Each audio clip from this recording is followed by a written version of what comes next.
Hey,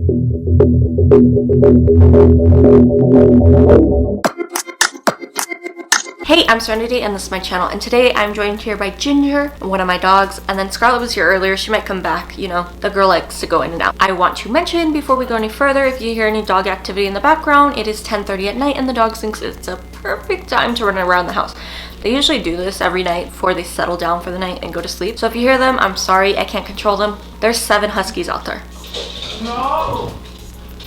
What did I say? Alright, so I'm back with another episode of Charltans Swindlers. If you did not see my last Charltans Swindlers, which was the first in the series on the Tinder Swindler, take a shot every time I say swindler in this video. It's gonna be a lot. Don't get drunk. Take a shot of water. Recently, I noticed that Hollywood, since about late November, has been releasing these true crime shows and documentaries and movies based on real life event crimes, but they're not very accurate to the real story. They're very dramatized, and I did not like that. As an avid true crime fan who's known these stories for years, I didn't love it. So I was watching these series and I realized that's not how it was, so I decided to develop a YouTube series where I take the Hollywood version and then I take the real life story. So I'll tell you first the Hollywood version of the show, movie, documentary, whatever they put out, and then at the end we're going to compare it with the real life story, and you're going to be able to know the differences between both. 1, saving you time from watching the show, and 2, knowing how dramatized these things are. So today we are covering the bad vegan Sarma Melngailis. Don't think I'm saying her last name right, but it's okay. A vegan restaurateur, which has a weird connection to me in a way because I am a vegetarian. I've been trying to go vegan for years, but the thing that gets me is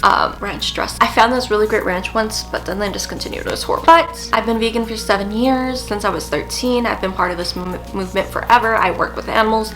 So this case is really weirdly connected in that culture of mine, so I'll be giving you some like background on it as we go through. But this is a documentary, just like the Tinder Swindler video, so it's gonna be, most of it's gonna be based in truth because it is a documentary, but there is a lot of updates at the end. So strap in, grab a blanket, I'm using my robe, grab a snack or a drink or, you know, whatever you want. I want to show I have 3 drinks. I have my Starbucks from yesterday, which is green peach tea. I have my drink from today, Dunkin' Donuts, it's coconut black tea, and then I have a liquid death water, you know, because hot girls always have 3 drinks. Last but not least, I wanted to say I was going to film this video during the day, but by the time I had the camera set up and everything, the sun was already going down, and I was like, why don't I just wait till the sun is fully down? That was 2 hours ago, and between those 2 hours, I ordered pizza, I ate the pizza, I watched 3 episodes of Friends, and then I got myself a Dunkin' Donuts drink, and I took a nap. So yeah, anyways, let's get into it. So, Sarma Melngailis was the founder and owner of Pure Food and Wine and The Lucky Duck, both vegan-based restaurants in Manhattan, New York City, New York, the United States of America. In 1994, Sarma was an undergrad at the University of Pennsylvania Wharton campus in Philadelphia, Pennsylvania, studying economics. Not because she really wanted to study economics, but because she was undecisive of what she wanted to do with her life and just went with the major everyone else around her was going with. This was a business school, so it wasn't surprising. But can I say economics is hard. I took 1 class for fun last semester during my gap year. I dropped it within 3 weeks.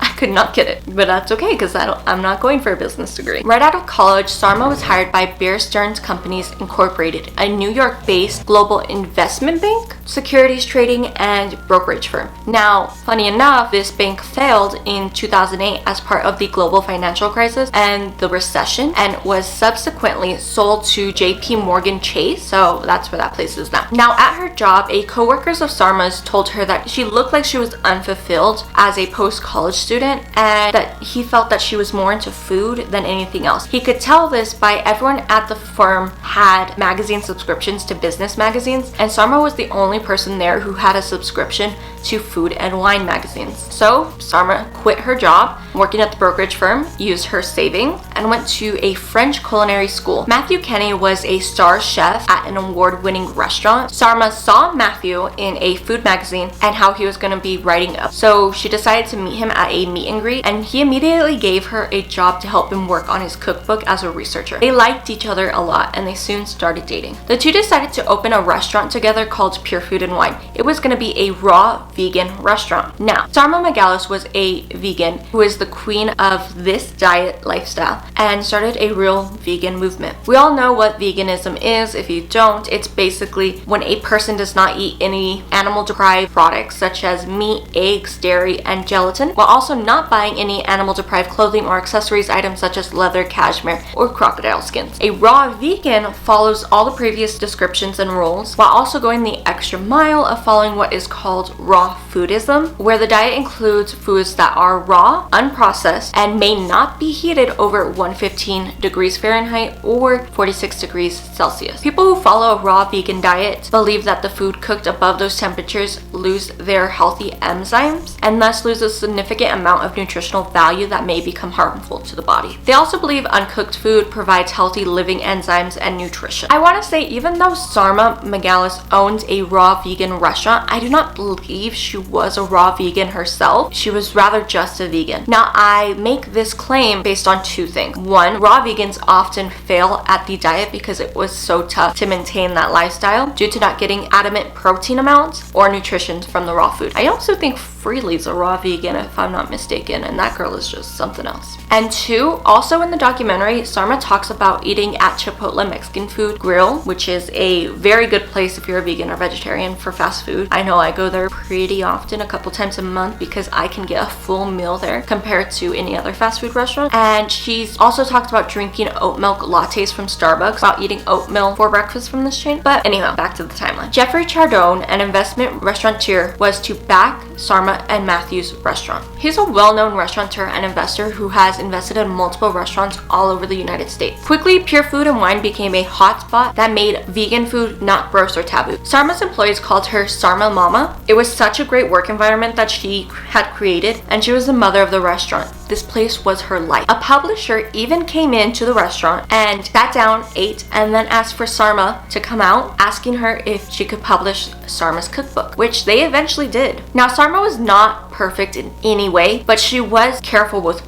money. However, her boyfriend and business partner, Matt, was not. Matt was not respected by these employees, often called a piece of of a man who did not pay his bills and was known to stiff vendors. They grew apart, and in the end, they had a very public breakup. However, both would refuse to leave the restaurant that they both founded. One day, Matt calls Jeffrey, the restaurateur who invested the money, to tell him to yell at Sarma to leave the restaurant. However, one of the split couples and founders did have to go in order for this business to still thrive and go on. Jeffrey, in the end, chose to pick Sarma over Matthew. He was a talented chef, but bad with money and had a bad temper. He went with Sarma, who had a good head on her shoulders and went to the same school as him, UPenn, Wharton. So he knew the quality of education she got, especially with a degree in economics. Jeffrey decided to sell the restaurant to Sarma for $2 million on a loan to pay him back when she could, because he trusts her character that much. Matt left the restaurant, and it was a scary time for the business, as Sarma had never run the restaurant alone before. Now, we're gonna come back to Matt later, because what happened in real life after this is a story of its own that's mind-boggling and could have its own video. Sarma took on so many challenges but never gave up on her restaurant. Now, this place was a celebrity hot spot. Many different A-listers were always in the restaurant, one of them being Alec Baldwin. Alec Baldwin was a restaurant regular and quickly became friends with Sarma, the owner. The two would talk a lot, according to the Pure Food and Wine employees, who a lot of them were interviewed, and they even claimed Alec had a crush on Sarma. Sarma also reciprocated these feelings but did not want to go any further with Alec than a friendship.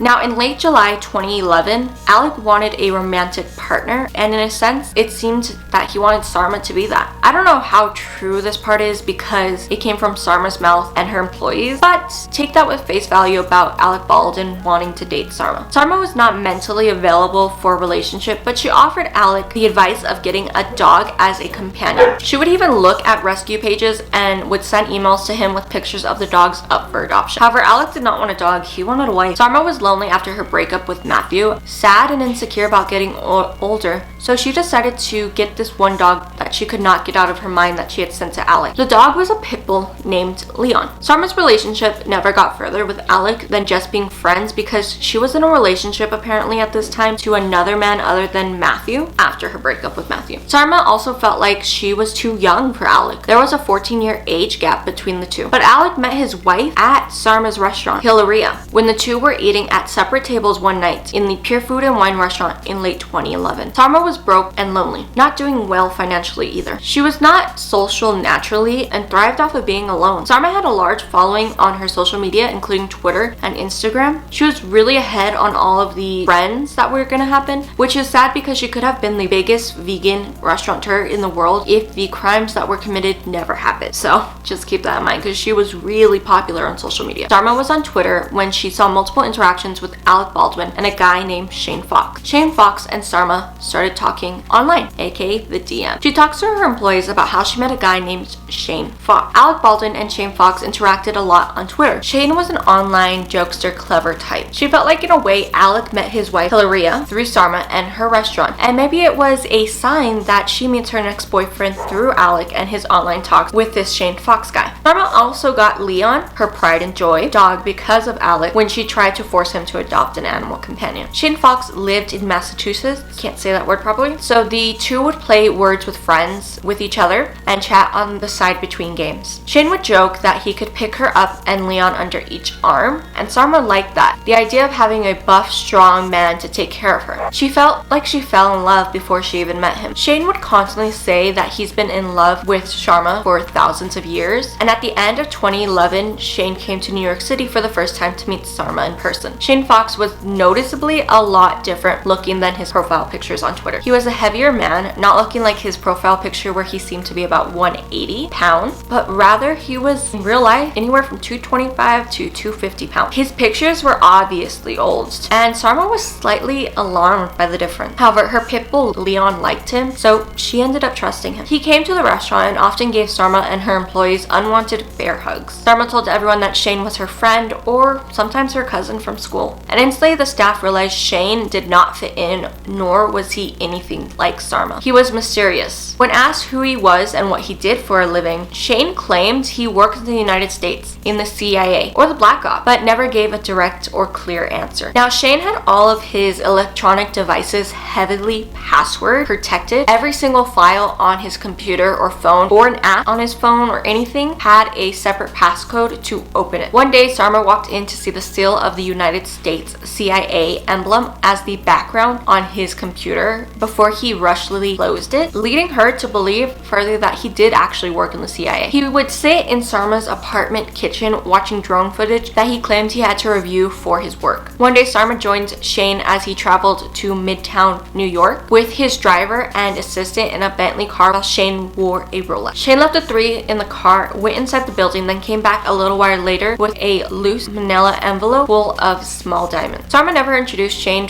really to her family, but her father found the whole situation a bit odd. However, all he knew about Shane was that Shane claimed to be wealthy. Shane would say odd things, especially at the oddest of places. Like one in a bar, he said, "Out it's mud and blood," which he explained that he does what he does in the US government so Sarma and him to be safe in New York City, claiming he had connections in the underworld as an elusive spy agent. Shane was easily believed in a way because this was not something you could prove. Sure, you can look up agents online who work for the US government, but secret agents? Not a chance. Those are not popping up on Google or LinkedIn. Sarma felt like they were in a relationship but would go with no contact for a couple of days at a time, only to confusingly from Shane, who would always say he was figuring things out. At some point, he asked her to wire him $6,000 to $10,000 cash right away, no questions asked. Sarma did it. She gave that money to him, but that was the one thing about Sarma, her employee said. She was naturally generous. Sarma was friends with this homeless man named Anthony Carone, who I will now be referring to as Tony, because from what I can tell, he is Italian, and well, we're gonna need the nickname to differentiate two different Anthonys in the story. The two often had lunch together. Sarma would even store Tony's stuff in her apartment, such as his winter clothes during the spring. The first time Tony saw Shane, he was slumped over in a chair in Sarma's apartment, and Tony immediately did not trust him. He got immediate red flags from Shane, and Shane iced Tony out. Shane shouted to Tony about what he was doing in Sarma's apartment, completely dismissing that Sarma and Tony were friends, and it was completely innocent. Shane was always at the corporate office of Sarma's businesses, which also happened to be her apartment, just hanging out and eating chips and watching TV in the kitchen like a slob. Sarma's former employees' words, not mine. Okay, that's what they said. One day a call comes in with the caller ID Anthony Strangis to the restaurant, so the employees were confused about this caller ID and decided to Google the name, and pops up a mugshot of Shane Fox. This employee told Sarma what they had found out and who Shane Fox really was. Sarma just dismissed what they said and claimed it was in his past and everything was fine. Shane had explained to Sarma he had various IDs based on what identity he needed for a job. Now, I want to say that from now on, I'm going to be calling Shane Fox by his real legal name, which is Anthony Strangis. Just know that in this documentary, they use the two names interchangeably throughout, but I will be using Anthony's as the name in this case, just so it's easier to follow along with and less confusing for you, the viewer, because to me it was confusing during the documentary when people kept calling him Shane and other people Anthony, and I'm like, what's the right name? But legally his name is Anthony. Sarma was spending some time at her mother's home in New Hampshire when she was alone one night and scared. Anthony heard about this and offered to come and get her, drive her back to New York City. Anthony's father drove them back and backed up all of Anthony's stories, which, why did his father come? Why? I have no idea, but I have a theory and we will talk about it later. Sarma felt like Anthony understood her and her business. At times it felt like they were meant to be just the two of them. One day Anthony had Sarma meet him at the Tiffany's jewelry store on the exclusive floor to try on ring. They walked out that day after drinking champagne and trying on a bunch of jewelry without buying anything. Afterwards, they walked a short way down the street to the King Cole bar for a after drink. They both said I love you to each other for the officially first time ever. Anthony would always refer to that day and tell Sarma remember how she felt at the bar that day and how loved she felt when times got hard between the two. Soon Anthony began looking at houses for the two of them. There was one on 15th Street, only 2 blocks away from the restaurant, for an astounding $15 million. The realtor who was selling this home also sold Alec Baldwin his apartment down the street. Sarma felt like it was fate, like this realtor sold Alec his home for him and his wife Valeria, so it's only right that this realtor sells her and her new boyfriend their home. There was these constant little links that Sarma would connect to Alec about things that would persuade her to go through with these things. Now, I believe Sarma in a way had this fascination or of an obsession with Alec Baldwin, who felt like she could have been his wife in a weird, regretful type of way. As far as I know, that Alec and Sarma stopped talking after he met Hilaria at her restaurant. To me, I feel like Sarma would look for these little signs that connected back to Alec to just justify staying in her relationship with Anthony. Also, if she was such good friends with Alec Baldwin, why did she not just ask him about Shane Fox, this guy she met on Twitter, aka Anthony Strangis, before they even stopped talking? Like, for what it seems, Alec was just replying back to this guy who was a mutual friend on Twitter. We all have internet mutuals, but not how this went down. And I'm not trying to defend Alec Baldwin at all. I'm just trying to clarify these situations a little more in my head and hopefully in yours too. And Sarma also had Alec's email. Why not just shoot him an email? Now, Alec does make a comment on the story at the end that we will get into that is very interesting. So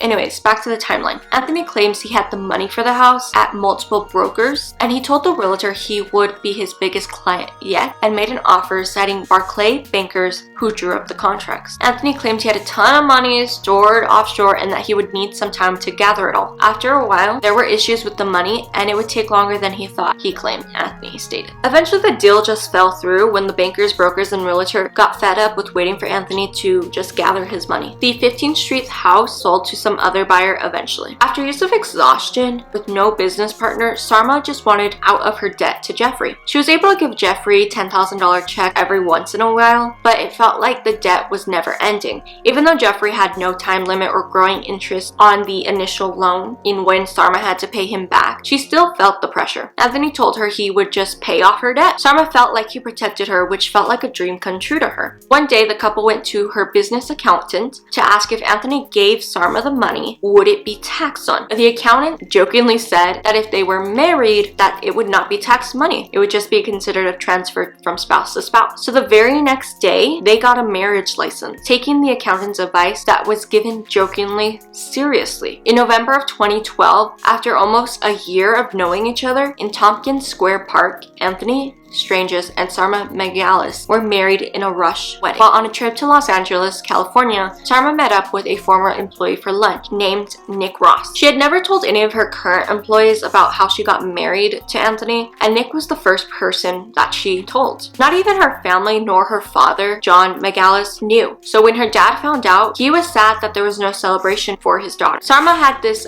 I hope I'm saying this right, Levitanian dangling ring that could be seen on her recipe book cover that she usually wore on her middle finger on her left hand, but now she was wearing it on her left ring finger. An employee at Pure Food and Wine pointed this out and asked if Sarma was wearing her Letivan ring like this to hide a wedding ring, which Sarma did confirm. All the employees soon found out about Sarma marrying Anthony and were shocked because there was like no affection between the two, and there was never any hand-holding. It felt like a business transaction or a green card situation of a marriage. Employees thought Anthony had somehow blackmailed Sarma into getting married. Sarma believed she would be protected by Anthony's underground connections because he told her she would be so. One day, Anthony added Sarma to an email chain with a man named Will Richard, who Anthony claimed was a technology expert in Europe working for the US government. Will became involved with Sarma to keep Sarma in line, whatever that means, while he also gained all of her bank information, emails, and passwords that she provided him from the instruction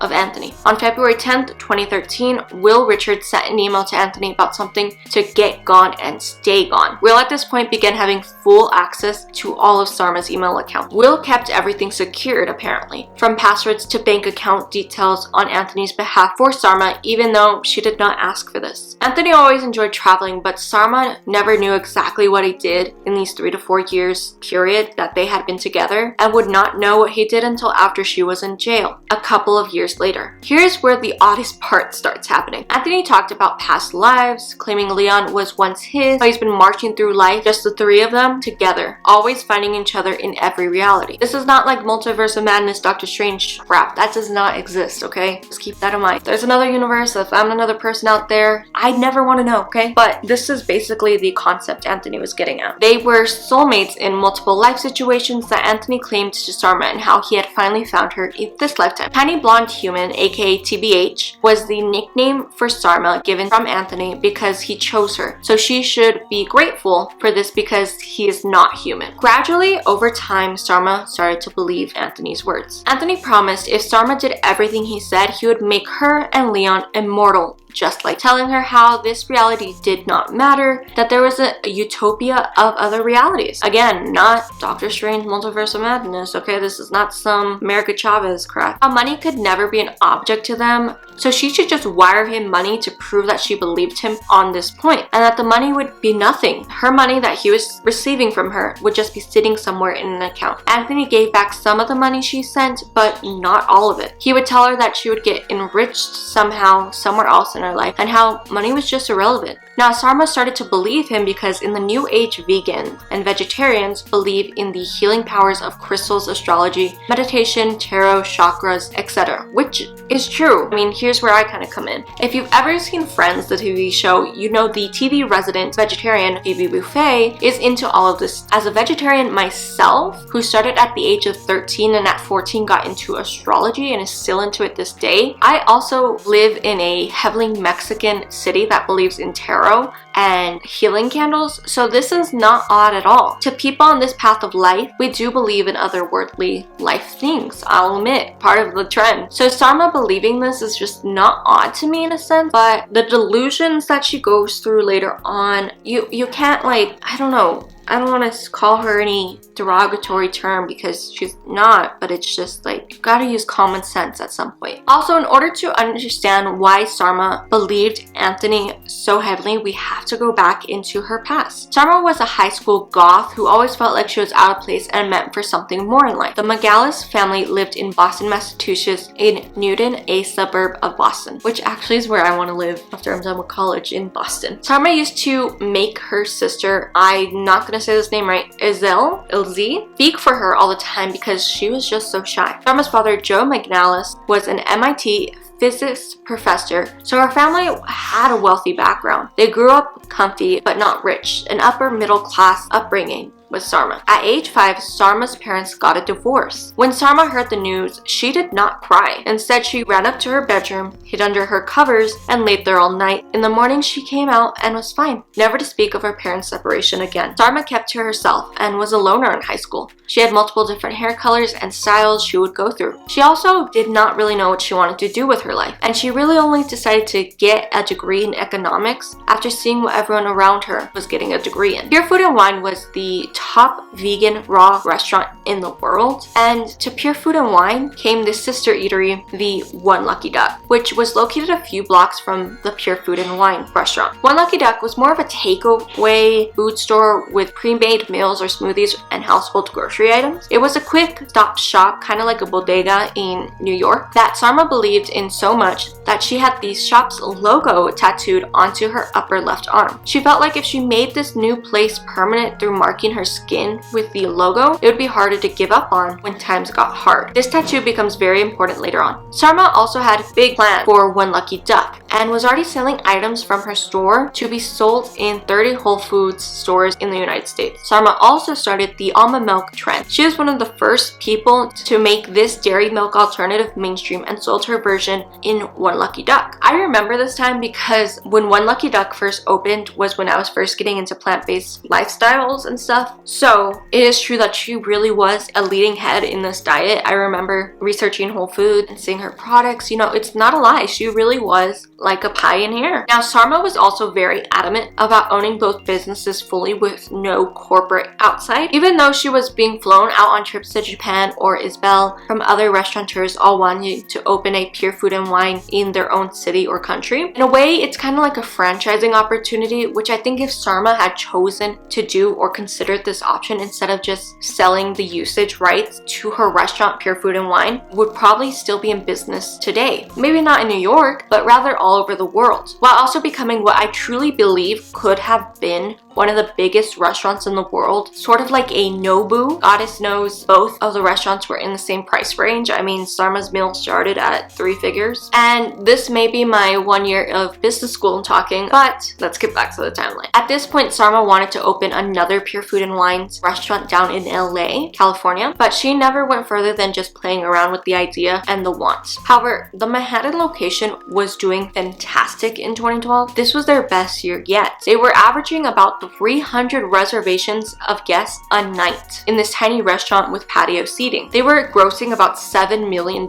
in income a year, operating at the time in the profitable that the $2 million debt would almost be done paying off. In the end, they had a $600,000 positive income. Now let me explain this a little, why Sarma was really only making $600,000 on the restaurant a year. See, the $7 million is all the income from diners in the whole year, but from that gross income, that $7 million, you have to subtract all the bills such as rent, utilities, supplies, fees, accountants, bankers, loans, employee fees, which is in the end leaving you with about $600,000 profit once every single bill was paid. Now, I want to thank my business classes for coming in clutch so I can explain that to you. Anyways, back to the timeline. Sarma was able to deliver at the end of this year a $100,000 check to Jeffrey to pay off some of her debt from buying the restaurant, and it felt so good to her. Anthony and Sarma's relationship did not change much after marriage. On weekends, she would cook for them and they would stay together in her apartment, but that's as far as the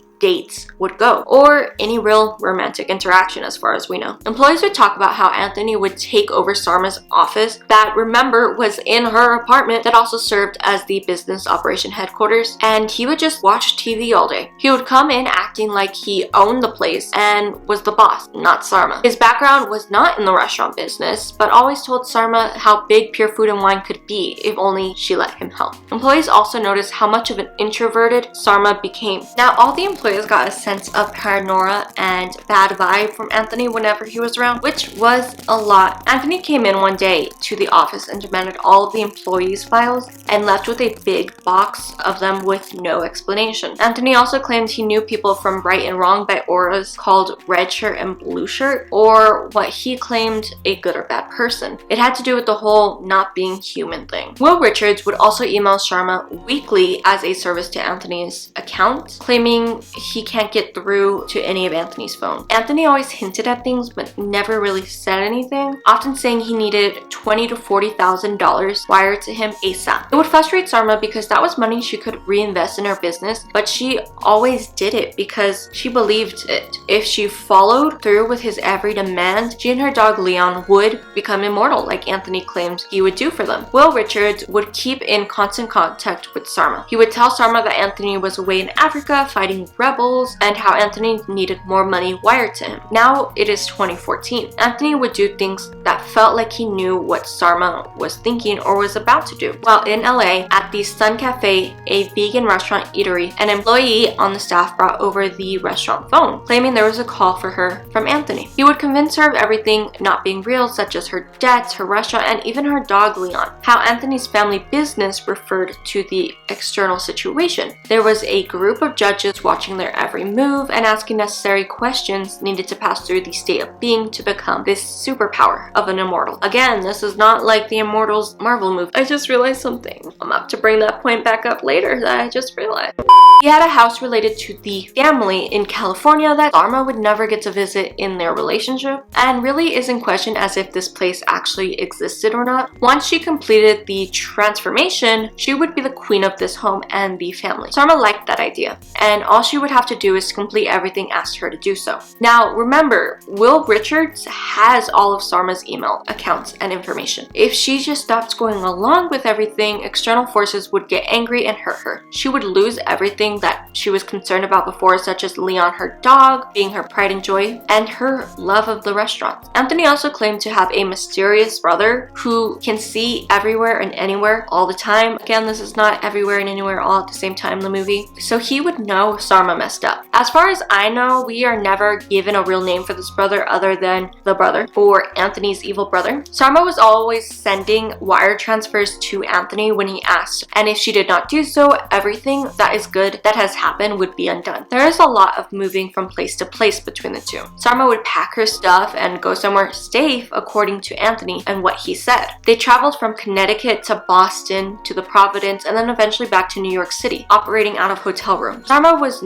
also not allowed to go to her apartment and even refused to do so to go into her apartment at all, according to the employees. One day, an employee walked into Sarma's apartment, which was also the corporate office, to find multiple cabinets broken and red blood marks all over the floor. Anthony would just give the excuse as to why it is like that, citing how she must have done something against his wishes that led to his evil brother harming her place. Sarma would demand explanations for these types of things from Anthony, and he would just say, okay, later, as long as we're in the box. In the box meant that Anthony would do something like a spell of a situation that makes sure people were not listening into their conversation, people mostly meaning his family. Sarma would walk into the bathroom to see blood in the sink after these rituals. Anthony said it was part of the ritual to open the box. Also, there was something called the meat suit, which basically Anthony had gained a lot of weight since he and Sarma had met in person back in late 2011. He didn't look like his profile pictures from the start. He was like 75 pounds heavier at the time, and as time goes on, he became an overweight 300-pound man. He also only would eat tuna sandwiches with extra mayo from Subway every single day. Now, gross.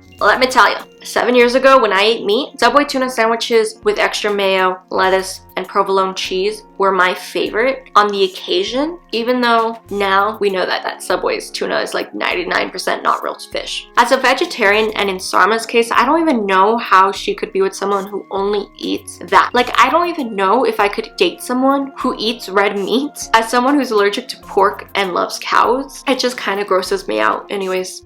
However, Anthony claims he was gaining all this weight for Sarma, that it was just an external suit he was putting on. The extra weight did not really exist. It was just all an illusion. Sure, Jan. There was also always abusive phone calls from Anthony yelling at Sarma, which you can hear in the Netflix documentary. Nazim became the assistant of Anthony's in 2014. The two first met at Place 21st Street, where Nazim worked as a bartender. Anthony claimed to Nazim that he was an ex-military soldier with scars to prove it, and would come in twice a day in total for at least 10 times a week to this bar. Eventually, Anthony asked Nazim to become a partner in a juice bar that Sarma was opening, and Nazim gave Anthony $35,000 in an investment. No contracts were signed or papers or anything, really. It was just Anthony getting the money from Nazim. There was also no juice bar in the works with Sarma. She had her two businesses, Pure Food and Wine and the One Lucky Duck.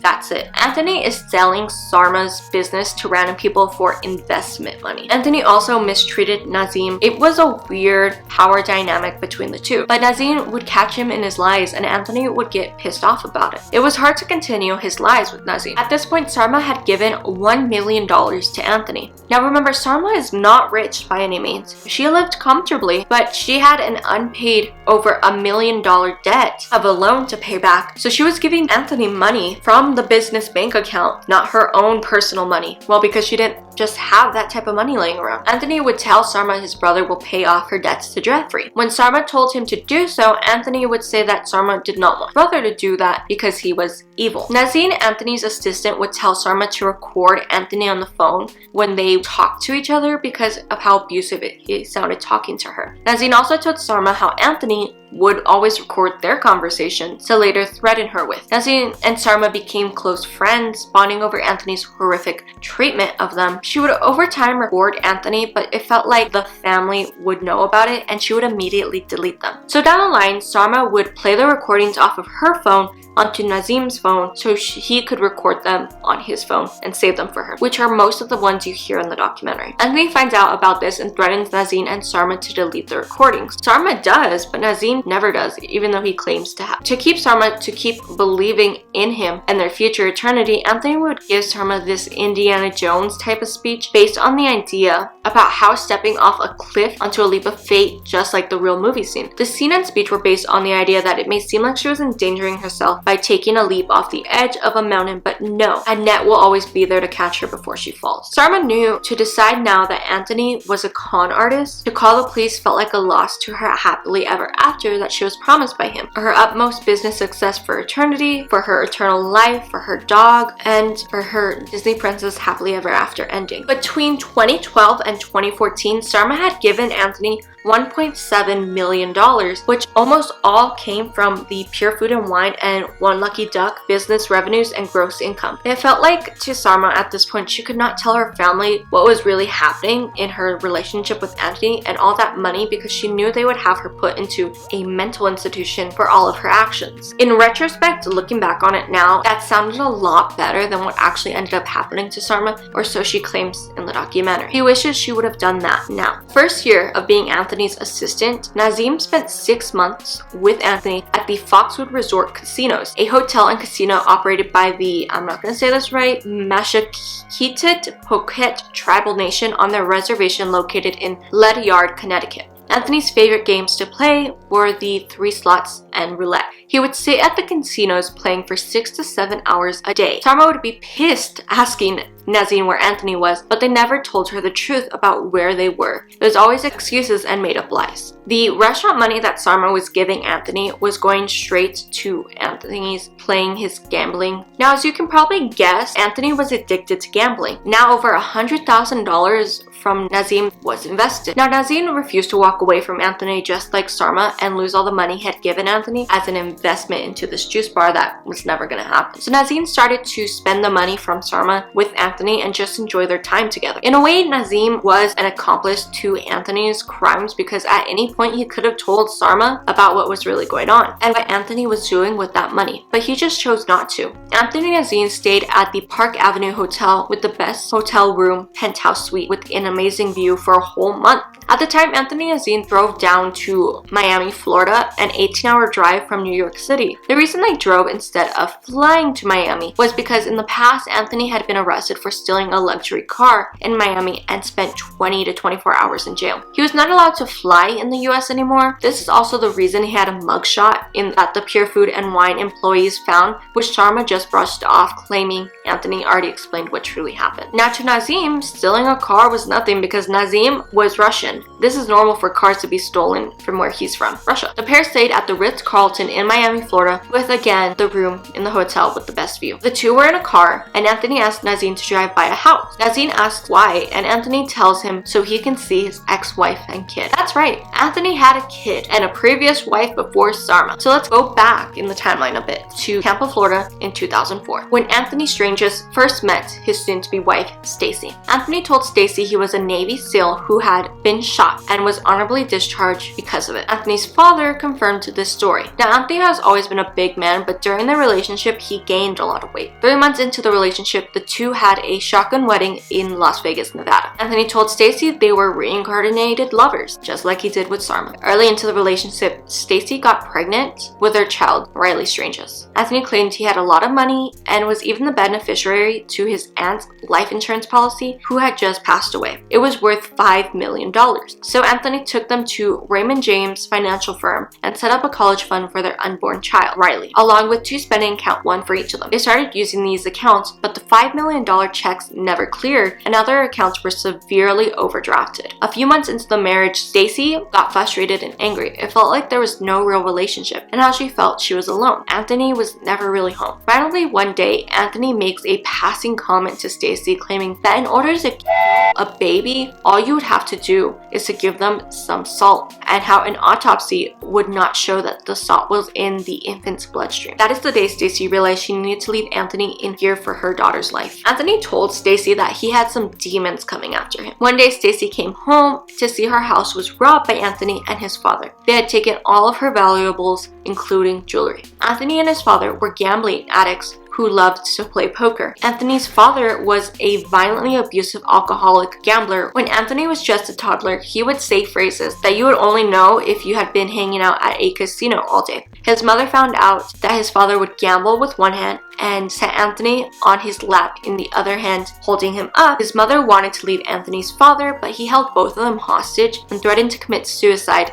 if they left him. Eventually, he let them both go unharmed, and Anthony's mother called the police, but they didn't do anything. You see, Anthony's father was a cop in Massachusetts, and well, the boys in the blue protect each other if we know anything about cops in America. Anthony's father had a heart attack and needed surgery, so Anthony went to be with his dad and never returned, and that was the last time Stacy saw Anthony. Stacy got her life back, going on to live her greatest life. However, she was still thinking of Anthony, her ex-husband, for years after their separation. So this is what Anthony refers to as the Florida situation. Now back to the timeline. In order to test Sarma's cosmetic endurance, she had to perform tasks to complete these tasks. Anthony sent her to Rome on a one-way ticket randomly. He made all the arrangements, placing her in a weird part of town and an odd hotel, telling her if she kept still, aka not freaking out, family would allow her to step closer to the house and eternal life. He also gave her a prepaid card with money on it, controlling how much she would be able to spend. To Sarma, it felt like a surreal break from her chaotic world with Anthony and the restaurant. Nazin had Leon and Sarma was in Rome. Over time, Sarma started fading out from work stuff, but Anthony would be there ordering employees around like he was the real owner. He bossed the employees around and demanded that all of the money made from the restaurant every night would be given to him directly instead of going to be deposited into the bank. Nazin at one point would go into the restaurant to collect the money himself to hold onto, so Anthony would be unable to access it, but even the employees thought he was stealing from the restaurant too. Now, the real reason Anthony sent Sarma away was to do all things business around the restaurant, trying to take Pure Food and Wine to the next level without Sarma's consent. Anthony called a meeting that Sarma was not at, being as she was in Rome meeting a cousin for the business, as Anthony claimed to the employees. In this meeting, Anthony said he was going to be buying the restaurant and how the company will just be changing hands to get away from Jeffrey Chereau, the restaurant investor who sold Pure Food and Wine to Sarma on a $2 million loan. Sarma would still be in charge. Nothing will change really other than Anthony buying the restaurant to get away from Jeffrey. If any questions arise, just make sure to come to him with them rather than Sarma, along with all the money issues to come through him. Now, the employees were reassured of nothing, if anything. After this meeting, they were rather scared. In Rome, on his demands, Sarma wired Anthony $100,000. The last $100,000 in the business bank account, and now she would not have enough money to cover her payroll and bills for the month. So she was in Rome on a 6-hour time difference looking for someone to lend her that money so she would be able to make her payroll. Will Richards DM'd Sarma asking for her to do what is right while she is in Rome, whatever that means. Sarma was in Rome for a total of 10 days alone. Anthony also told Sarma this was a chance for her to meet his brother. That never happened. It was all just a lie. While there, she was able to take a loan from a friend for $100,000 to make her payroll. Now, here's where the real trippy part comes in. If whatever I've said before is not lucid enough, Anthony was really into movies and TV shows, unlike Sarma, and his favorite were the Thor movies. He loved Chris Hemsworth. If you've never seen these Marvel movies and Thor Ragnarok is not your comfort movie, or am a huge fan of Marvel like me, let me explain this movie series. There are 3 movies in the series and another coming out in July 2022. Basically, they are based on the Norse mythology and Marvel comic books, where Thor Odinson, played by Chris Hemsworth, is a himbo god of thunder and Prince of Asgard. He has an adopted brother named Loki Leviathan, played by Tom Hiddleston, who is the god of mischief, and the two are always feuding with each other. The base of the first 2 movies is them causing wars between the two. What does that sound like? Anthony and his mysterious evil brother. He based the whole story of him and his brother, who doesn't even exist, he doesn't have a brother, on one of his favorite movies. It was all a setup and a lie to get Sarma. And here's the thing that I realized earlier as I was saying this and comparing them to Marvel movies. I wonder if Anthony read the comics to these. I wouldn't be surprised if he did, because like I said, Eternals, a Marvel movie that came out in 2021, is basically about cosmic energy and all these cosmic life and living forever.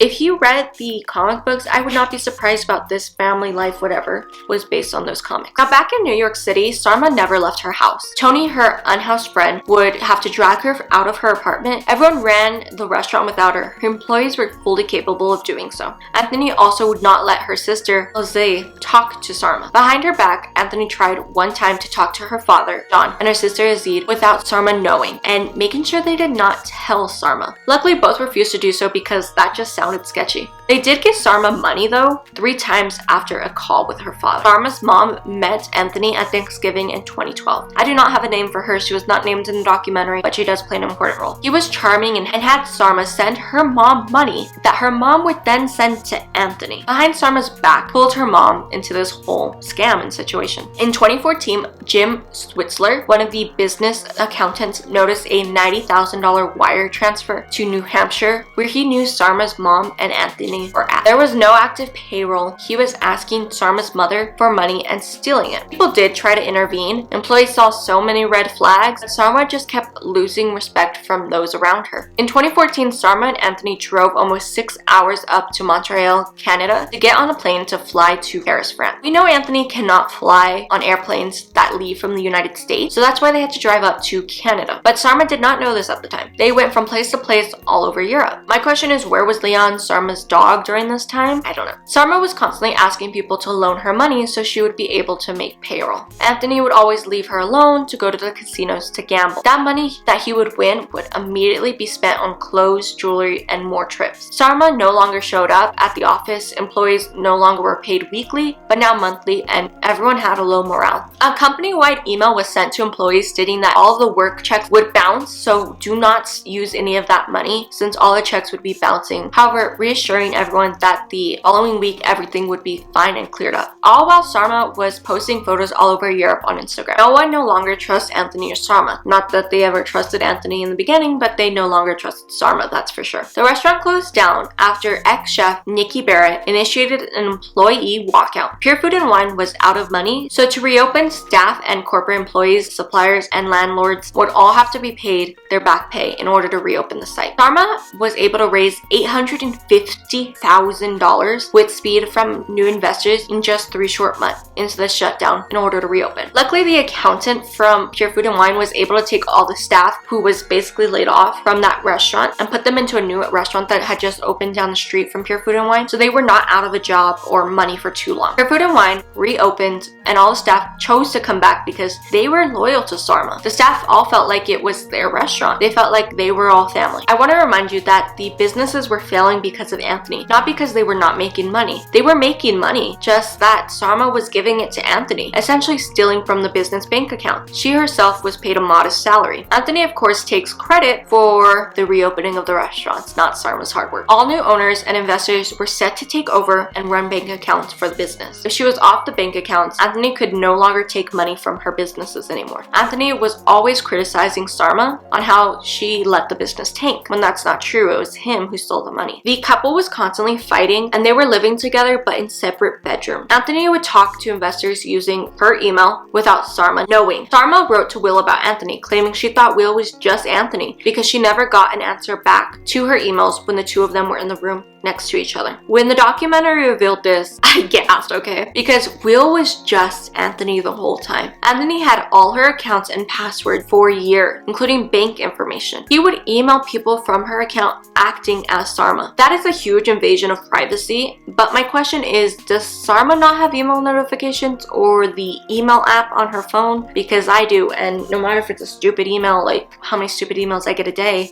I still get a notification. Sarma is no longer allowed to get into her email, and she wanted to believe what Anthony was saying because the reality just hurts her more to try and comprehend what was really happening. She felt trapped. One day, she calls Jeffrey Chadreau, the restaurateur investor of Pure Food and Wine, and tells him someone named Michael Calderon at Bain Capital is going to call him about buying the restaurant. This Michael calls Jeffrey and acts like a manic on the phone, claiming his money was in Europe, prompting Jeffrey to ask if it was illegal, unsafe money because he would not be interested in doing business with a criminal. Michael claims that his money is not, but he just wants to maintain anonymity with this purchase. They set a time to meet in New York at a bar at 5:30 p.m., but Michael doesn't show, calling at 6:15 p.m. claiming he missed his plane. But if you missed your plane, you didn't miss your plane at 5:30 p.m. You missed your plane before that time earlier in the day. That late cancellation makes no sense. This happened a second time, and Jeffrey was done with Michael. Jeffrey is in Miami on vacation for the week, checking in on his restaurants down there and just relaxing. Sarma calls asking if Michael can meet him again, but she will come this time with Michael. So Anthony and Sarma are at the airport in the security line when Anthony steps out of line away from Sarma, telling her that this is another cosmic test and she has to do it alone. So she does and flies out to Miami, Florida by herself. Now, we already know at this point that it was not a cosmic test, but rather that Anthony cannot legally fly on an airplane in the United States because of his arrest record. In Miami, Florida, Sarma calls Jeffrey to see if they can meet up. He says yes. He is on the beach, but they can meet at the Mandarin Hotel, which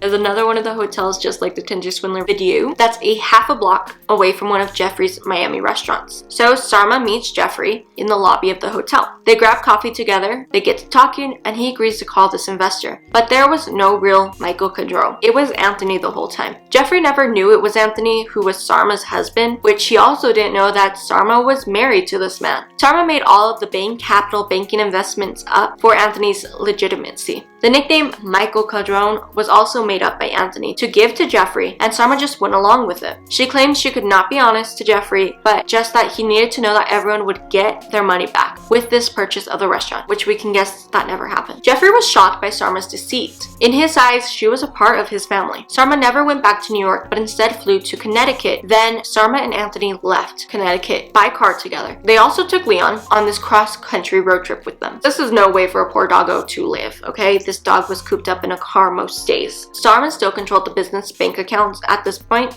never been transferred into the names of the new investors who gave her that $150,000 to reopen the restaurant. Anthony sent $50,000 to himself, the remaining from investors using Sarma's access to the business bank account. Sarma knew everything was over at this point. The staff was about to walk out again, and employees began to riot in front of the Pure Food and Wine restaurant demanding back pay and paychecks. The restaurant closed because the employees refused to work until they got paid in full. Some employees wanted to tarnish Sarma's name, and others just wanted their paycheck wages. In some cases, sadly, whole families would be working at the Pure Food and Wine restaurant. I'm talking mother, father, and daughter, and none of them got their paychecks for months. So they had no money to pay their bills because everyone in that small family had the same employer, who sadly had not paid them for their hard work. Sarma was having meetings with investors that would never be paid back or intention to be paid back, only to give the money straight to Anthony. She was also not paying her business taxes, which had to be piling up. I mean, she wasn't paying any of her bills, but at this point, I don't know why I'm so fixated on the business taxes. I just know they were high.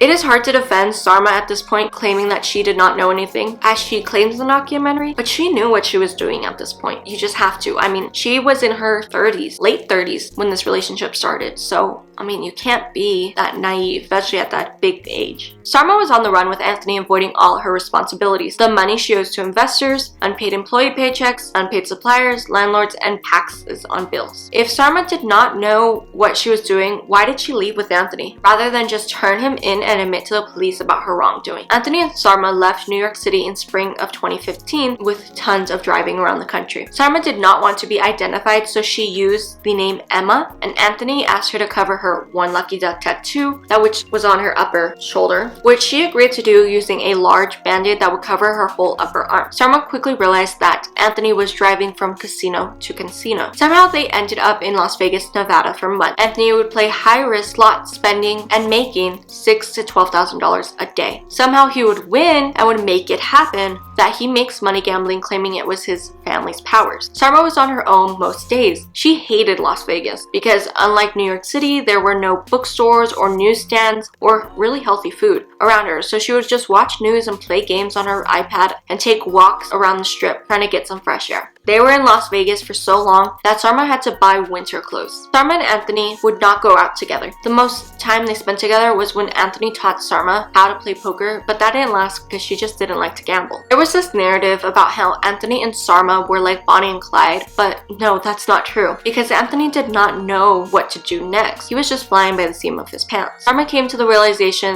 that Anthony could not make Leon, her dog, immortal. She had no idea about what to do with her life anymore. If she yelled at Anthony in the hotel room, Anthony would force her to be quiet because someone else in the hotel would call the police and they would show up at the hotel room where they were hiding out. The two would always get 2 hotel rooms or a suite that had 2 separate bedrooms. Anthony's body smell became repulsive to Sarma. There was no physical relationship between the two anymore, but Anthony claimed he needed her energy to survive. Sarma also insinuates that Anthony had raped her as a part of the process by blindfolding her, getting her drunk on wine from a restaurant, and forcing her onto her knees back in New York City. I don't know if this is true, but I just thought I should mention it because that's pretty much the only detail she goes into. Anthony would buy Sarma an oat milk latte and oatmeal for breakfast at the local Starbucks in the hotel lobby, and Sarma saw this little act as a way that Anthony still loved and cared for her. Sarma tries to get in touch with her mother and sister Ilse, but Anthony would not let her speak to them for long. Anthony would ask Sarma's mother for money, who would give it to him because she thought it was for her daughter. Her mother wired $30,000 to the casino that they were staying at to pay their bill. Psychologically speaking, Sarma was in a bad place at this time. Family was concerned and tried to speak to them, but Anthony would only let that happen every once in a while. Now her family knew Sarma was a grown-ass woman, so they had to take everything she said at face value because she was no longer a child that needed to be coddled. She was an adult. From June 2015 to March 2016, Anthony and Sarma were gone, living in Las Vegas, Nevada. Anthony claimed he needed $60,000 from Sarma, and she was able to get a New York friend who agreed to lend her the money. So they drove back to New York, and at one point at a rest stop, Sarma almost built up the courage to leave Anthony at the stop, but wasn't able to do so. Now remember, Sarma and Anthony were married. That money she gave him had come from her business account, so she was guilty by accomplice. The two were in New York City for one day to pick up the $60,000 cash from Sarma's friend. Anthony knew that if he left Sarma in New York City, it would only become obvious that everything he ever said to her was all a scam, as if she didn't already know that. They quickly left again from New York and ended up randomly in Pigeon Forge, Tennessee in 2016 by Dollywood. Anthony did not know where else to go. He just picked a random town. They checked into a small hotel at the edge of town where they stayed for 40 nights. Anthony would play Call of Duty all day in the hotel room while Sarma brought all the food for them. He would give her a couple $100s at a time to buy him food, controlling her every move. Across the street from their hotel, there was a Chipotle Mexican grill where Sarma would go to every day to eat a vegan meal, since it was really the only option to keep her diet in tow. Sarma met a man named Dustin Hall, who was an employee at this Chipotle, and told him her name was Emma. This was the only person that Sarma spoke to at this time besides Anthony. They would hang out, drink beers on the curb behind the Chipotle restaurant building, and just talk. Sarma also told Dustin to not message her unless she texts him first, along with telling Dustin that her boyfriend's name was Chris, who was abusive to her, and she did not want to cut off the communication between the two of them. Yes, that's right, Anthony used another pseudonym name, Chris, maybe after his favorite person, Chris Hemsworth. Now, to be clear, there were no charges at the time pressed against Anthony or Sarma. Investigators contacted Sarma's family about her missing and how the money she had on loan had not been paid back yet. Asparagus Trading Corporation, one of Sarma's business investors, filed charges against her for the $280,000 she had, in a sense, stolen from them. Nazim messaged Anthony telling him that there was now a warrant out for his and Sarma's arrest. The sheriff stationed at Pigeon Forge gets a call from New York police claiming that there were 2 fugitives in the area. Detective Ray Brown, one of the sheriffs in Pigeon Forge, learned from the New York City police that a credit card was used to buy a pizza and chicken wings from a local Domino's. They go to the Domino's and learn they only delivered 1 pizza that morning to the Fairfield Inn motel, so police have the front desk call Anthony down to the hotel lobby claiming that there was a problem with the credit card left on file. This, in a sense, is true because in the past week, the room charge had not gone through on the credit card that was on file.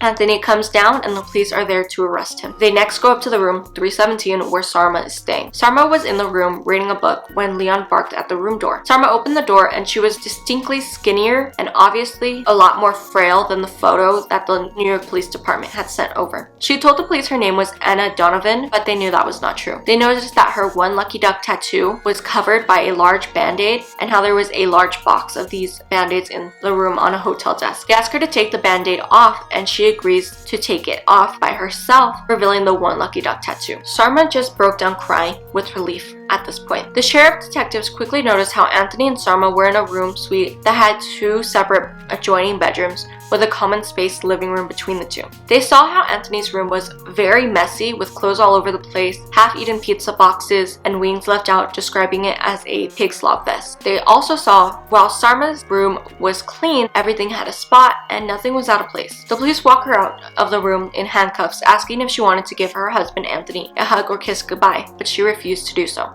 Anthony then told Sarma that she needed to get a lawyer. At the station, Sarma weighed in at 110 pounds, severely malnourished for her age and height. Stacey Strangis, Anthony's ex-wife, heard the news and was not surprised. They were both taken to Sevier County Jail in Saraville, Tennessee, in separate cars. Sarma was put into a holding cell, and she kept bothering detectives about her dog Leon, asking where he was. Detectives went back to the hotel and found out that Leon was taken by a hotel manager to care for. Sarma uses her one phone call to ask her only friend in Pigeon Forge, Dustin, asking if he could take Leon for 2 to 3 days because she was in jail. Tony Caravan, Sarma's unhoused friend from New York, heard the news and started driving down to Tennessee to go pick up Leon, but Sarma's father, Joan, called and said he was able to pick Leon up already and he was now in his care safe and sound. Her dad FaceTimed her through this wacky jail type of FaceTime thingy and they talk. He tells her she is responsible for her own actions. I really appreciate her family not trying to take the blame off of Sarma, but rather making sure she knows that she has consequences that she needs to face all on her own. Her father Joe was also conflicted because he thought she was arrested due to being on drugs or something, not for stealing money from the restaurant due to how skinny she looked. Sarma wished that's what happened, that she was arrested for drug possession. Sarma and Anthony were at the Sevier County Jail in Saraville, Tennessee for a total of 40 days. It was so cold at night that she would have to cuddle someone to stay warm. Also, she became friends with a woman named Melissa while she was in jail who took Sarma under her wing, showing her the ropes around the jail. After those 40 days in the county jail, air marshals from New York flew in to transfer both Sarma and Anthony back to New York for their pending trials. They were both put into car back seats together where air marshals drove them to the airport. They fly back to New York and are put on the same vehicle to go to Rikers Island. This was the first time in over a month these two talked to each other or even saw each other in person. All Anthony could say to Sarma was that as soon as he was bailed out, he would make everything okay, but this was the last time that they were together. Anthony did not arrange an attorney for Sarma, so she was on her own. On the phone, Sarma's sister Iselle told her about what had happened with her mother and Anthony. Their mom had wired Anthony over $400,000 under the guise that it was all going directly to Sarma. Sarma felt like it was her fault her mother was not happily retired because of all the money she had given Anthony, which in a sense is true. It took a week before Sarma was able to get bailed out by her father on a $300,000 bond. The bond for Anthony was $350,000, but no one paid it, so he stayed in Rikers until his trial. Now that she was out of jail, Sarma had to face the cruel, terrified, horrible mess that she had created for herself. Sheila Teddy was the lawyer hired for Sarma to defend her at the upcoming trial. Jeffrey would not testify on Sarma's behalf, however, Stacey Strangis, Anthony's ex-wife, was reached out to by Sarma to write a letter on the time she spent with Anthony all those years ago that they were married, trying to help her. Stacey agreed to try to do everything in her power to help Sarma, so she wrote about Anthony robbing her and how abusive he was with their relationship. Samuel Clarnier, Anthony's lawyer, denied everything that Sarma and Stacey stated about how Anthony abused them. Now, ironically, when this story broke, the news outlet ran with how Sarma Melngailis, the raw vegan restaurateur queen, was caught on a warrant ordering a pizza from Domino. They made this story seem like how vegans have this superior god complex for not consuming animal products, which is kind of true, most vegans do. They also played it like her downfall was eating a pizza, but there was no evidence that she ever ate that pizza. And if they wanted to make a story headline shocking that would hurt, they should have claimed that Sarma ate the chicken wings ordered. There's one thing consuming dairy after being vegan forever. The other heavy hitter is when you go back to eating meat. That is worse than the dairy in this community most of the time. That would have been an eye-catching title anyways.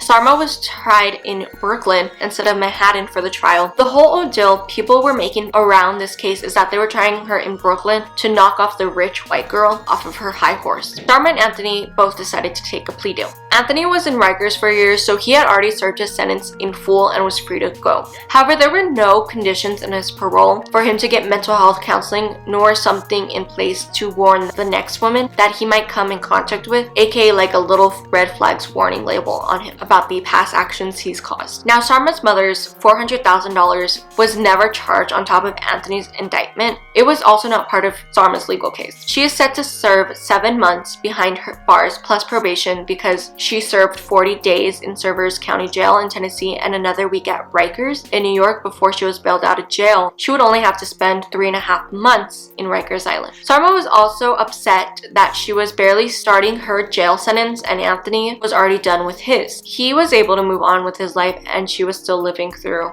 hell. She decided to do her Netflix interviews before going into Rikers for her sentence because she did not know how this experience would change her. Joe, Sarma's father, hadn't worried about Sarma. He knew handle herself in jail. And like the most veganism thing of vegan, Sarma was in jail convincing inmates and correctional officers to go vegan. She counted all of those as a win. I do not know how she kept her vegan diet behind bars, but what I can assume is that she did so based on her post-jail interviews. The staff at Pure Food and Wine believed Sarma was a partial victim and also sad about what happened to their friend and boss, but also believed that she had to be held accountable for what she was doing with the restaurant's money. Sarma feels like she was a part of a cult and no one understands what it's like to be, but also understands why people don't understand that Stockholm syndrome she was feeling. Sarma also believes she would not have killed anyone if Anthony had asked her to do so. While wondering if she was able to convince the jury that she was brainwashed, she wouldn't have been charged with anything than other being a victim of Anthony's. Sarma's dad thinks she married Anthony for the money he claimed to have in order to save her restaurant. Sarma did not want children and her restaurant was her child. She would do anything to save it. Sarma also told her sister Itzil that she didn't love Anthony. It was only just a business transaction to her. If Sarma was successful and conned Anthony out of the money that he supposedly had, if she was able to get the $2 million out of him to pay off her loan from Jeffrey and pay off her debt, if she was able to scam or grift Anthony, if the roles were reversed and the con would have really been her, Sarma would have been the con artist. And all that could have happened. Sarma admitted herself that she would do anything to save her restaurants. All in all, the overall total of the collateral damage with Sarma's mother's stolen money and the money was $6 million. I'll have a breakdown of everything on the screen right now so you can see where all that money came from. Lastly, Sarma claims in the closing of this 4-part documentary that she just wants her restaurant back. How she can never ask for investor money ever again, and she doesn't know if she would be able to reopen Pure Food and Wine or the One Lucky Duck. However, she feels like she has to stay optimistic or else she will mentally fall apart. She only hopes for the best in this situation. Sarma cooperates with the Netflix documentary because she felt it was the only fair thing to do so for her employees, while Anthony, on a phone recording with Sarma, curses her out, claims he will not be dragged by this stupid documentary, and refuses to go through the humiliation zone again. He is not going to be laughed at like a joker that they want to with in this documentary. His words, not mine. Lastly, the documentary ends with a phone call between Anthony and Sarma, who kind of talk like they are still buddy-buddy. Anthony tells Sarma he still loves her and he knows she still loves him. In the end, I guess Sarma Melngailis was really as bad with money as her ex-boyfriend and Pure Food and Wine co-founder Matthew Kenny. I guess Jeffrey Chado did not get a good enough read on the type of head that was on Sarma's shoulders. Being an alumni from the same university does not do much in the end for this situation. Before we get into the aftermath and the real life situations I want to say how much I enjoyed this documentary because it was condensed into a short consumable content. It was only a little over 4 hours of content and it was not dragged out. Unlike the Anna Delvey drama show, I do think the documentary could have used a bit more details, but again, it was a documentary compared to a drama show. I also enjoyed that they did not make Sarma look innocent, but did show how she was guilty in her own way too. She should not be protected from her conscious action because she was an abuse victim. She could have opted out of this whole ordeal and admitted to her crimes at any time to face the consequences instead of running. I don't want to make it seem like Sarma is 100% guilty, but I also believe that she isn't 100% innocent despite what she may come out to say since the documentary's release. I don't know if Sarma ever really loved Anthony or vice versa, or if it was infatuation with each other. Two of my biggest questions were if Sarma asked Leon if he wanted to be made immortal, and if Sarma and Anthony's marriage was legal. First, I never saw anything about Stacey and Anthony getting a legal divorce because he just left one day and never came back, so I don't know how those divorce papers would have been signed, but that is just me asking a question I feel like documentary could have answered. And second, I love my dogs, all 9 of them, but especially my 2 dogs, Scarlet, back there, the white one, and Ginger right here. They're both my service dogs, and the bonds we share is strong, but I would never want them to be immortal, nor would I think they would want to. I lost 2 of my dogs in the past 6 months, and if you guys have seen those videos where I talk about it, it's hard. I lost one from old age, she was 16, and another from a horrific hit and run. He was only 2 years old, but that is a way of life, and we get through it and we move on. Now I know my dog Ginger, who is 10, she's 10 years old. I only have like 3 years tops left with her, and I'm okay with that. No matter how hard it is to lose an animal, we all know when we adopt a pet that they will not live with us forever. That is something you sign up for. So Sarma believing Leon could become immortal or even doing so without thinking what he would want is just wrong. I'm sorry to say this, but Leon is a pit bull. His average lifespan is 8 to 15 years as he just turned 13 in March of 2022, and that's something Sarma is going to have to come to terms with. My biggest advice is that just be happy you got to live and know your dog, and they gave you so much joy for all those years. It opens up your heart to a new realm of love. So now let's get into the real story updates and more. So first, Sarma did not get paid for doing the Netflix documentary. Now, unlike with the Netflix documentary In Fears with its closing, Sarma and Anthony are not in touch and have not been in touch since their divorce was finalized in May 2018 after Sarma filed right after she got out of jail in October 2017. Sarma also wants to clear up that she believes the documentary did not show how she cared for her employees and how she would have never intentionally harmed them because they were her family. I do believe the Netflix documentary showed how much her employees cared for Sarma and vice versa, but also I don't think they really showed how she would never harm her employees intentionally, so there's that. Along with saying that the show portrayed her in a bad light by mocking her for thinking Leon would become immortal. I don't know if I agree with this one, but to each their own. Now, because the son of Sam laws, which is basically an American English term for any law designed to keep criminals from profiting from the publicity of their crimes, Sarma should have not been compensated by the documentary producers who made an exception for this particular situation. Sarma did not profit from her crimes, but rather she used the money that she would have made in exchange for her story. She had the producers pay for an attorney through good old wire transfers, which is like such a theme throughout all of these Charltans and Swindler stories. It's insane, to represent her ex-employees. She also used the money to reimburse her staff and ex-employees for their own wages from her disappearance in 2015 onwards. After doing so, she felt like a huge sense of relief and boulder lifted off her shoulders. So all the employees have been paid back. I think this is very heartwarming of Sarma to make sure her previous family has been paid. To promote the documentary that came out on Friday, March 25th, 2022, from March 25th to Sunday, March 27, 2022, 2 former chefs from Pure Food and Wine, Chef Nikki Burnett and Chef Missy, teamed up for Postmates, the delivery food app, to cook free meals for people in the New York City area to pick up or get delivered under the restaurant's name, The Bad Vegan Kitchen, which would be like a cool name for a restaurant, along with getting a free custom tote bag. Genius marketing, if you ask me. Sarma Melngailis, who is now serving a 5-year probation which ends in October of 2022, she currently lives lives outside of New York with Leon, her dog, spending her days reading and relaxing while working on her memoir and a podcast. All of these people want to do podcasts. Anthony has gone on to continue in his life. He has a job, uses his real legal name now, and he and Sarma are no longer in contact, with choosing to not participate in the documentary because he did not want to be involved. He also claims to be remorseful for the people he swindled at the restaurant and takes responsibility for that. Anthony also got remarried to a woman named Jennifer Van Laar in a Las Vegas wedding on October 10th, 2021. Strangis also owes more than $800,000 in restitution fees and $20 million in federal tax liens. Now, Alec Baldwin, who was not asked to be a part of the documentary, has come out to say that he has watched the documentary and says that the recorded phone calls between Sarma and Anthony show how badly Anthony bullied Sarma, and it irked him to see an old friend be treated like that. Alec also says, and I quote, I'm gonna have to bleep this a lot, "You listen to those phone calls and you realize what a nutbag he is. It's a miracle he's not wearing cement shoes at the bottom of the river." Strangis' half-sister, Michaela Coulter, was interviewed and gave us a little more insight into the meat suits and Thor and Loki situation. She claims as a teen, Anthony was obsessed with the TV show Supernatural that actually has a meat suit. He took that concept directly from there. Anthony's mother would also call him Loki because he was a mischievous little boy and always causing trouble. Lastly, Michaela lent her brother money but has yet to get the cash back no matter how much she has asked for it, and how Anthony would ask his mother and sister to back up his lies with girlfriends such as Stacey Strangis, but they refused. Anthony's mother would humble him by telling him that he lived in her basement and came from a middle-class family, but is not surprised Anthony's father backed up his lies. Like I said earlier, Anthony's father was also a gambler,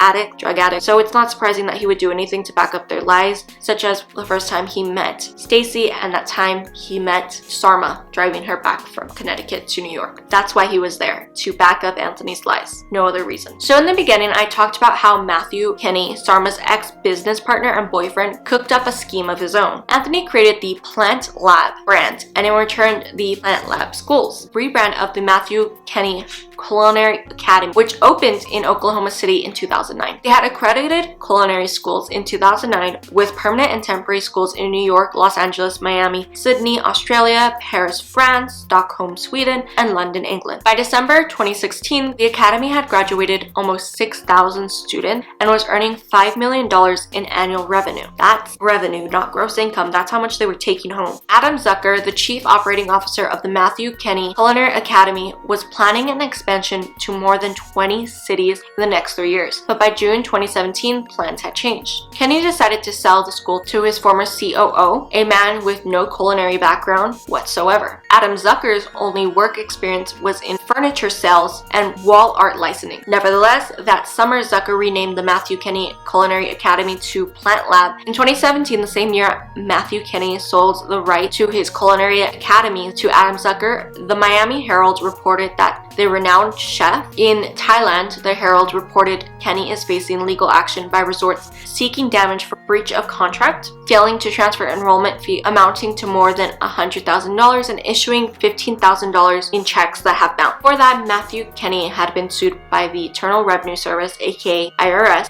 in Maine for nearly $90,000. In addition to the 21 complaints that were filed against him in California, landlords sought hundreds of thousands of dollars in back pay rent. Employees sought unpaid wages, vendors engaged in contract disputes. The celebrity only increased with every published cookbook and TED Talk. After a complaint was filed that paid students for the courses never got the course they paid for after the culinary school mischievously shut down, showed an investigation issued where the U.S. California Bureau of Investigations, or CBI, became aware that Plant Lab was operating unapproved educational institutions. Adam Zucker was arrested on August 21st, 2018 on a 35 felony charges in relations to Plant Lab, the plant-based culinary school sold to him by Sarma's ex-boyfriend and business partner, Matthew Kenny, who was shocked when he heard the news. However, many people thought he was part of the embezzling scam due to all of the previous allegations I mentioned that were made against Matthew earlier. He was not and cleared of all suspicion early on into the investigation. The only thing Matthew does regret is selling to Adam Zucker. It was found out that Zucker, in his previous job as executive vice president of licensing at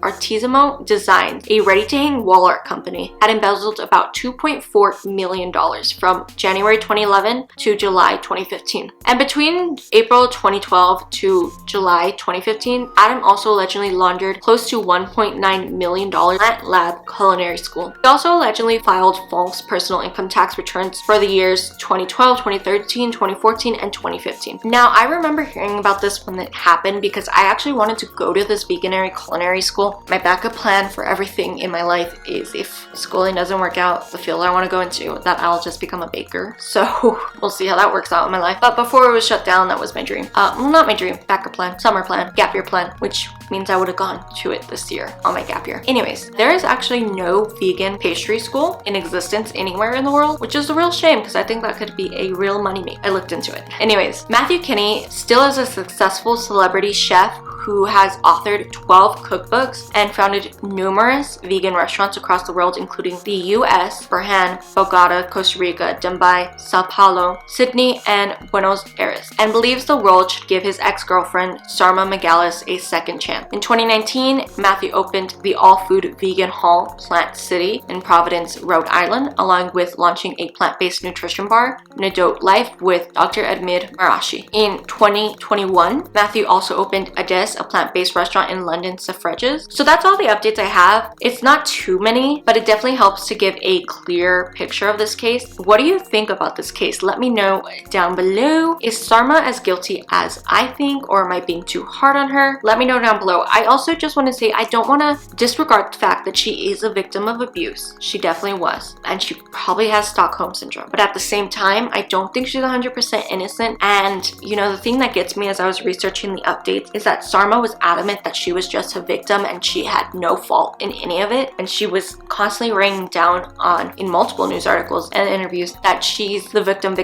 she did nothing wrong, when she did do something wrong. And whether that was under the guise of Stockholm syndrome, of brainwashing, whatever it was, you still have to admit to your faults. That's how life goes. So, you know, more I read into this case afterwards, I started to dislike Sarma, because to me it felt like she just wanted to wipe her hands clean and be like, I never did anything. And looking into her social media and everything, it does seem like one day she will be able to open Pure Food and Wine again, maybe under a different name, but she should be able to do it because she has a lot of followers now who do want that. And I think it would be so cool to see that and give her redemption arc. But I think first she needs to establish and admit that she had a big part in this. She hurt a lot of people, and that's the reality. I'd be interested to visit her restaurant. Hell, I think I want to visit Matthew Kinney's restaurant because I'm going to be in one of those cities later this year. So, alright. Let me know what you think down below. Well, I have tons of more Charlatans and Swindlers coming. I think I have a list of like 20 and I keep adding it to it daily. I added like 3 more today just based on what I was scrolling through on Hulu. So let me know if you are liking this series. I like these series. They just take way too long to research, okay? I'm like spending 20 hours on a script. The doggo picture of the day is this picture of Scarlett. Alright, love you, mean it, kisses, don't do anything stupid, and I'll see you guys next time. Bye!